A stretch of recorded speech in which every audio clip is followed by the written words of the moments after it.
আসসালামু আলাইকুম এভরিওয়ান। আজকে আমি আপনাদেরকে তৈরি করে দেখাবো টক ডাল। মসুরের ডাল দিয়ে এই টক ডালটা করা হবে। ভাতের সাথে ভর্তা দিয়ে খেতে অনেক বেশি ভালো লাগবে। তারপরে সকালবেলায় রুটির সাথেও এটা খেতে পারবেন। হাতের কাছে থাকা যে কোনো মশলা দিয়ে আপনারা এই ডালটা বানিয়ে ফেলতে পারবেন। বানানো খুবই সহজ আর অনেক চটজলদি এটা বানানো যায়। তো চলুন দেখে আসি এই ডালটা তৈরি করতে কী কী লাগছে। প্রথমে এখন একটা পাতিলের মধ্যে একটু তেল দিয়ে দিচ্ছি। এখানে আমি সয়াবিন তেলটা দিচ্ছি। তারপর এখানে দিয়ে দিচ্ছি দুটো শুকনো মরিচ। তারপরে এখানে দিয়ে দিচ্ছি 4 থেকে 5টা এলাইচি। তারপরে 2টা দারুচিনি। তারপরে দিয়ে দিচ্ছি 6 থেকে 7টা লবঙ্গ। তারপরে সব কিছু দিয়ে দেওয়ার পর এখন দিতে হবে পেঁয়াজ কুচি। এখানে একটা মিডিয়াম সাইজের পেঁয়াজ কেটে দিয়ে দেওয়া হয়েছে।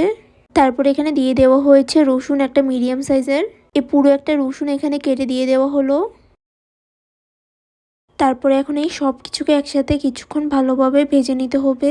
রান্নাটা কিন্তু করা অনেক বেশি সহজ। হাতের কাছে যা যা থাকবে তা দিয়ে আপনারা এটা করে ফেলতে পারবেন। এই পেঁয়াজ আর রসুনটা ততক্ষণ পর্যন্ত ভাজতে হবে যতক্ষণ না পর্যন্ত এরকম হালকা একটা সুন্দর একটা কালার আসে। এগুলো ভেজে নেওয়ার পর এখানে দিয়ে দিতে হবে 2 চা চামচ আদা বাটা। এখানে আর রসুন বাটাটা দিলাম না, কারণ এখানে আস্ত রসুনটা দিয়ে দেওয়া হয়েছে। এই মশলাটা দিয়ে দেওয়ার পর এখন এটাকে আবারও কিছুক্ষণ ভালোভাবে ভেজে নিতে হবে যতক্ষণ না পর্যন্ত আদার একটা গন্ধ যাচ্ছে। তারপর এখানে দিয়ে দিচ্ছি স্বাদ মতো লবণ। তারপরে দিয়ে দিচ্ছি এখানে 1/2 চা চামচ হলুদ গুঁড়ো। তারপরে দিয়ে দিলাম এখানে 1 চা চামচ ধনিয়া গুঁড়ো। তারপর এখানে দিয়ে দিচ্ছি 1 চা চামচ শুকনো মরিচের গুঁড়ো। ঝালটা আপনাদের পছন্দ মতো করে দিয়ে দিবেন। তারপরে দিয়ে দিলাম 1 চা চামচ জিরে গুঁড়ো। এখন আবারও এই সব কিছুকে একসাথে ভালোভাবে কষিয়ে নিতে হবে। তো এগুলোকে হালকা একটু করে কষিয়ে নেওয়ার পর এখন এখানে দিয়ে দিতে হবে মসুরের ডাল।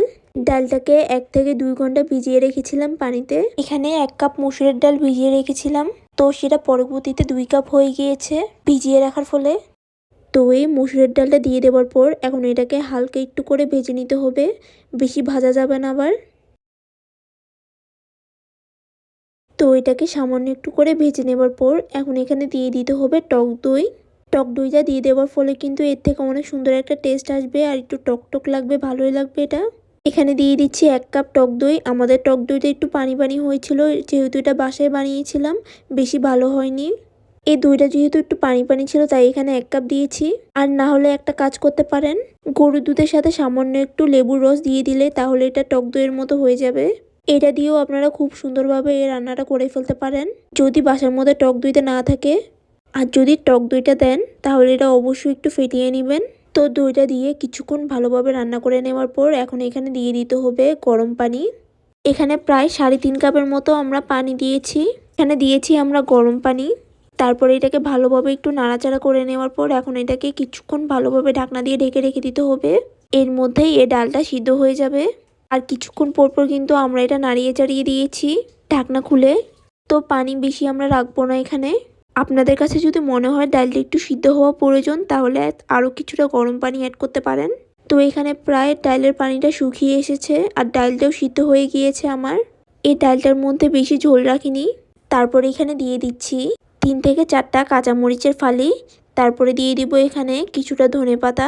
যদি আপনাদের কাছে ধনেপাতাটা ভালো লাগে তাহলে অবশ্যই এটা দিবেন। তারপরে আবারও কিছুটা নাড়িয়ে চাড়িয়ে দিচ্ছি। তো এখন এটা হয়ে গিয়েছে নাড়ানো। এখন এটাকে আবারও 1 মিনিটের জন্য ঢাকনা দিয়ে ঢেকে রেখে দিব। এতে করে ধনেপাতা আর কাঁচামরিচের ফ্লেভারটা ছড়িয়ে যাবে। আর এই টক দইটা দেওয়ার জন্য কিন্তু এটা একটু হালকা টক লাগবে। তো এই তো এখানে হয়ে গিয়েছে মসুরের টক ডাল।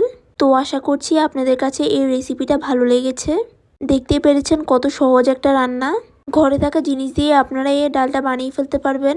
যখন দেখবেন হাতে কোনো সময় নেই তখনই এই ডালটা বানিয়ে ফেলতে পারবেন। খুব চটজলদি এটা বানানো হয়ে যায়।